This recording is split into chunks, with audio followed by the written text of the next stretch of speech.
চাইছেন বাবরি মসজিদ হোক, বাবরি মসজিদ আমরা করছি এবং করব এবং হোক, ইনশাআল্লাহ, ইনশাআল্লাহ। এইটাই আমরা চাই।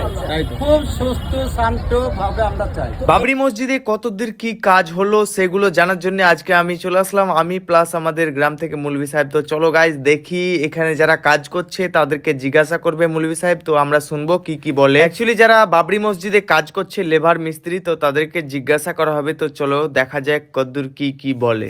আচ্ছা ভাই, এই যে ভাই আমার এই ভাইকে আগে পেয়েছিলাম, আজকেও একটা ভালো জায়গাতে পেয়ে গেছি, কিন্তু সেই ভাইয়ের সঙ্গে কথা বলবো। আচ্ছা, এখানে কবে থেকে কাজ করছেন? 4 দিন হলো। তো এখন যে কাজটা আপনারা করছেন, এই কাজটা আসলে কি কাজ? চেম্বার হচ্ছে, চেম্বার, তাই তো? আচ্ছা, তো আমাদের মূল যে কাজ, মূল যে মসজিদের কাজগুলো কবে থেকে আরম্ভ হবে? ও দেরি আছে, মোটামুটি জানুয়ারি ফেব্রুয়ারি, তাই তো? হ্যাঁ, ও কথা আমরা বলছি। সকলে জানতে চাইছে যে এখানে যে মসজিদ হবে, মসজিদের কাজটা আসলে কবে থেকে শুরু হবে? তো আপনারা বলতে চাইছেন যে জানুয়ারি কিংবা ফেব্রুয়ারি থেকে শুরু হতে পারে, তাই তো? আচ্ছা, ওটা না, 22 তারিখে আপনার হুমায়ুন কবির আসবে, এসে একটা ফয়সলা করবে, তারপর কোথায় মসজিদের ভিড় হবে না হবে তারপর। তবে প্রাথমিক কাজগুলো আপনারা এখন করছেন। বলে দেন এটা 22 তারিখ বলবে। 22 তারিখ না দিনে কোনো আচ্ছা, 22 তারিখ হুমায়ুন সাহেব আসবে। হ্যাঁ। হুমায়ুন সাহেব 22 তারিখ যেটা বলবেন সেটা সিদ্ধান্ত চূড়ান্ত। আচ্ছা, এখন প্রাথমিক কাজগুলো হচ্ছে। এটা বাথরুম। বাইরেকার লোকজন আসছে, অসুবিধা হচ্ছে। আপনারা উজুখানা করেছিলেন, এখন বাথরুম পায়খানার জন্য এখন ট্যাঙ্কি হচ্ছে, তাই তো? আচ্ছা আচ্ছা আচ্ছা, তাহলে চাচা অনুভূতি খুব ভালো। ইনশাল্লাহ। আচ্ছা, চাইছেন বাবরি মসজিদ হোক, বাবরি মসজিদ আমরা করছি এবং করব এবং হোক, ইনশাআল্লাহ, ইনশাআল্লাহ। এইটাই আমরা চাই। খুব সুস্থ শান্ত ভাবে আমরা চাই।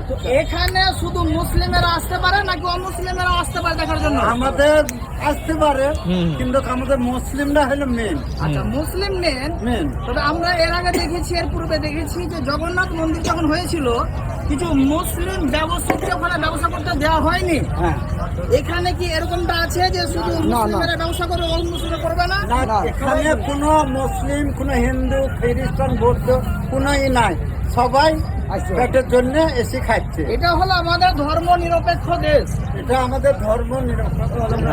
হিন্দু মুসলিম উভয়ে কাঁধে কাঁধ মিলিয়ে আমরা বসবাস করতে চাই। ভাই ভাই যুক্তি করে আমরা করি। আমরা চাইছি মন্দিরে ওদের পুজো হোক, আমাদের মসজিদে আজান হোক, নামাজ হোক, এটাই আমাদের ভারতবর্ষের ঐতিহ্য। এটাই আমরা চাই। বৌদ্ধ, খ্রিস্টান, আমরা সব জাতি নিয়ে আমাদের ধর্ম আমরা করি। আমরা সাম্প্রদায়িক কোনো দাঙ্গা চাইছি না। তার সঙ্গে সঙ্গে শুনলাম বহরমপুর যেটা বানজেটিয়া বলছে, ওখানে রাম মন্দিরেরও শিলান্যাস হয়েছে। আপনাদের রাম মন্দির হলে কোনো আপত্তি নাই? না, কোনো আপত্তি। একাধিক হতে পারে। ওনারা যত করবে করুক, ওদের ধর্ম ওরা করবে, আমাদের ধর্ম। আমাদের কাছে ওরা কিছু না বলুক, আমরা ওদের কাছে কিছু বলবো না। জাস্ট যে কোনো জাতি, 13টা জাতি আপনার সবাই সব রকমের নিজের কাজ করতে পারে। আচ্ছা চাচা, খুব ভালো লাগলো কথা শুনে। তো যাই হোক, আশা করি সবকিছু বুঝতে পারলে। অ্যাকচুয়ালি কবে থেকে কাজ স্টার্ট হবে সেটা কিন্তু হুমায়ুন স্যার আসবে 22 তারিখে, তারপর ঘোষণা করবে। তো যাই হোক, যতদূর আপডেট পেলাম তোমাদেরকে শেয়ার করার চেষ্টা করলাম। অবশ্যই ভিডিওটা ভালো লাগলে লাইক, কমেন্ট, শেয়ার এগুলো করে দাও। দেখা হচ্ছে নেক্সট ভিডিওতে, ততক্ষণের জন্য গাইস বাই বাই।